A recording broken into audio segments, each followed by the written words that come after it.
গৃহপ্রবেশ ধারাবাহিকের নতুন পর্বে দেখা যায় আদ্রিত হসপিটালে গেলে তার পিছনে পিছনে শুভও যায়। শুভ গিয়ে বলে, আদ্রিত তুমি এখানে কি করতেছো, কি হয়েছে তোমার বলো। কিন্তু আদ্রিত কোনো কথা বলে না। তখন আদ্রিত মনে মনে বলতে থাকে, কোনোভাবে শুভকে বুঝতে দেওয়া যাবে না সেদিন মোহনার সঙ্গে আমার কি হয়েছিল। এখন শুভকে আমি কি বলি? যদি বলি যে আমি স্মৃতি হারিয়ে ফেলতেছি তাহলে ও তো নানানটা প্রশ্ন করবে। এর থেকে ভালো ওকে দু একটা কথা শুনিয়ে দিই, তাহলে এখান থেকে চলে যাবে। এরপর আদ্রিত শুভকে বলে, তুমি আমার পিছু করা বন্ধ করো। তখন শুভ বলে, আমি তোমার পিছু করতেছি? তখন আদ্রিত বলে, হ্যাঁ অবশ্যই, আমি যেখানে যাচ্ছি তুমিও সেখানে যাচ্ছ।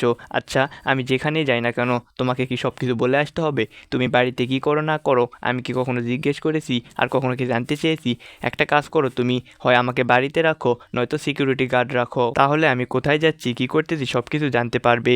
এই বলে আদ্রিত সেখান থেকে চলে যায়। এরপর শুভ মনে মনে বলতে থাকে, আজকে আমাকে এতগুলো কথা শোনালো আদ্রিত। আদ্রিত তো আগে এমন ছিল না, হুট করে কি এমন হয়ে গেল আমার সাথে এরকম খারাপ ব্যবহার করতেছে। তো বন্ধুরা, এটি দেখতে পাবো আমরা গৃহপ্রবেশ ধারাবাহিকের নতুন পর্বগুলোতে। ভিডিওটি ভালো লাগলে অবশ্যই একটা লাইক দিবেন।